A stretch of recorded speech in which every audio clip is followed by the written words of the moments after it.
students, welcome back in Maths lesson. Pada video ini saya akan memberikan materi mengenai statistika. Tapi sebelum menonton video ini jangan lupa untuk klik subscribe, like, comment, and share karena semuanya itu gratis. Oke, kita masuk ke materinya. Apakah statistika itu? Statistika adalah salah satu cabang ilmu matematika terapan yang berhubungan dengan cara pengumpulan data atau penganalisasiannya, serta penarikan kesimpulan berdasarkan kumpulan data. Statistika dibedakan menjadi dua. Yang pertama, deskripsi, yaitu statistika yang berkenan dengan metode atau cara mendeskripsikan, menggambarkan, menjabarkan, atau menguraikan data. Statistika ini mengorganisasikan data, menentukan nilai rata-rata hitung, median, modus, standar deviasi, dan membuat tabel, distribusi frekuensi, serta diagram atau grafik. Jadi yang biasanya kita pelajari yaitu statistika yang deskripsi. Yang kedua, inferensia, yakni statistika yang berkenan dengan cara penarikan kesimpulan berdasarkan data yang diperoleh dari sampel untuk menggambarkan karakteristik atau ciri dari suatu populasi.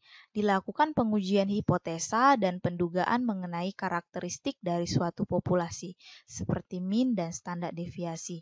Jadi statistika untuk yang kedua ini biasanya kita jumpai pada bangku kuliah. Nah, biasanya ini kita gunakan untuk metode penelitian atau paling umumnya untuk proses pengerjaan skripsi. Biasanya kita menggunakan statistika yang seperti ini. Jadi kita membutuhkan populasi, sampel, disitulah kita uji, sehingga nantinya kita dapat menarik sebuah kesimpulan berdasarkan data tersebut. Lanjut, apakah populasi dan apakah sampel? Populasi adalah semua objek atau benda atau manusia yang akan kita teliti. Artinya di sini adalah semesta pembicaraannya, ruang lingkupnya lebih besar. Inilah yang dikatakan populasi. Kemudian sampel adalah sebagian populasi dianggap mewakili populasinya yang benar-benar diambil datanya dan dibuat statistikanya. Jadi, misalnya begini, adanya sebuah populasi. Populasi itu kita ambil contoh saja seluruh siswi SMA se-Indonesia. Itulah yang kita sebut populasinya. Kemudian sampelnya kita ambil beberapa data dari populasinya. Contohnya kita ambil adalah siswa-siswi SMA Mentari Bangsa. Itu yang kita katakan sampelnya. Nah, apa dantum dan data? Dantum adalah keterangan yang diperoleh dari hasil pengamatan. Contohnya, tinggi badan 5 murid sebagai berikut. 150 cm, 166 cm, 159 cm, 170 cm, dan 169 cm. Jadi, masing-masing tinggi murid inilah yang disebut dantum. Jadi, ini yang kita sebut dantum. Atau dengan kata lain itu, dantum itu biasanya datanya tunggal. Nah, apakah data itu? Data adalah kumpulan-kumpulan dantum atau bentuk jamak dari dantum. Nah, dantum ini yang kita kumpulkan menjadi beberapa kumpulan, itulah yang kita sebut sebagai data. Oke, ada beberapa jenis data. Yang pertama itu data kuantitatif atau data numerik. Merupakan hasil pengukuran atau penghitungan yang dibedakan menjadi dua. Yang pertama ada namanya data kontinu, adalah data yang diperoleh dari hasil pengukuran. Jadi data tersebut kita peroleh dengan mengukur. Contohnya luas SMA Mentari adalah 0,5 hektar. Kemudian data diskrit adalah data kuantitatif yang diperoleh dari hasil perhitungan. Contohnya, Pak Imam memiliki 3 mobil. 3 mobil ini kita dapat dari hasil perhitungan. Yang kedua, ada namanya data kualitatif. Data kualitatif adalah data yang berbentuk kategori atau atribut. Contohnya yang bagaimana? Misalnya manis, rusak, gagal, sembuh, sehat, kurang sehat, dan sebagainya. Jenis data yang selanjutnya ada namanya data intern dan data extern. Data intern adalah data diperoleh dari suatu instansi, contohnya lembaga atau organisasi. Data extern adalah data yang diperoleh dari luar instansi, dibagi menjadi dua, namanya data primer dan data sekunder. Data primer adalah data yang langsung dikumpulkan oleh orang yang berkepentingan atau yang memakai data tersebut. Kemudian data sekunder adalah data yang secara tidak langsung dikumpulkan oleh orang yang berkepentingan dengan data tersebut. contoh data primer itu misalnya saya ingin mengukur tinggi badan dari siswa-siswi SMA Mentari. Nah, saya yang secara langsung mengukurnya. Dan kemudian contoh data sekundernya itu misalnya saya sudah mengukurnya, kemudian orang lain meminta datanya kepada saya. Jadi itu contohnya.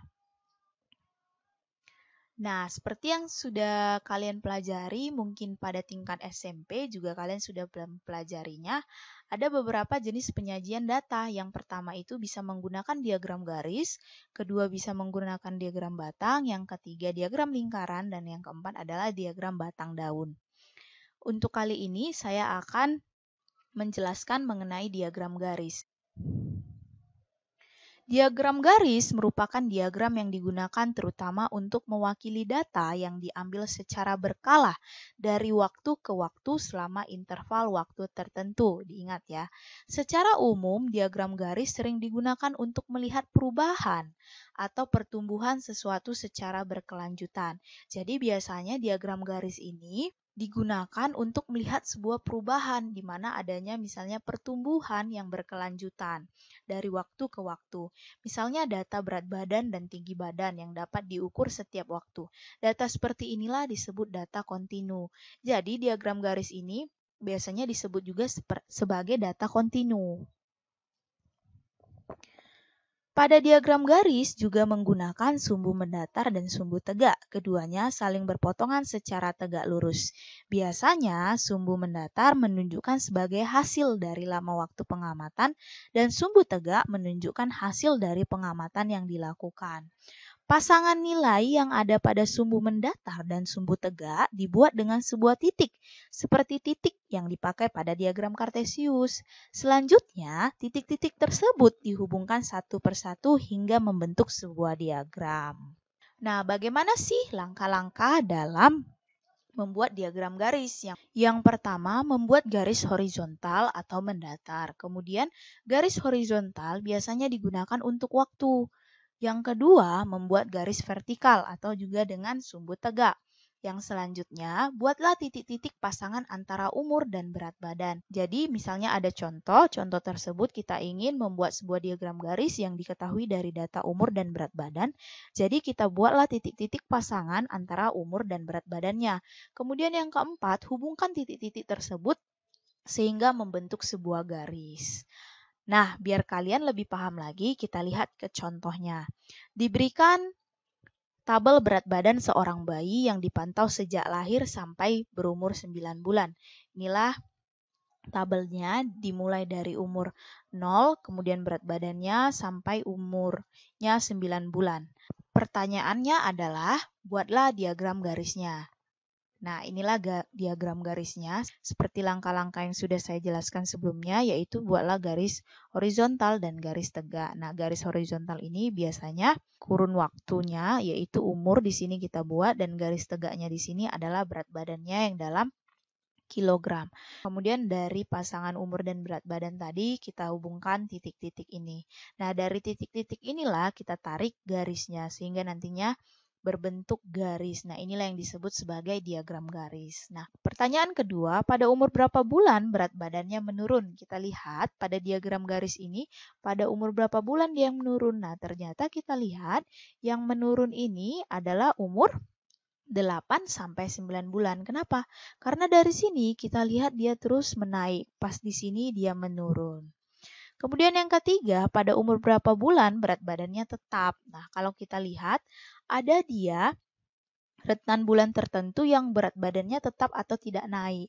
Bulan berapakah itu? Ya, kita lihat adalah pada bulan ke-5 sampai ke-6 bulan.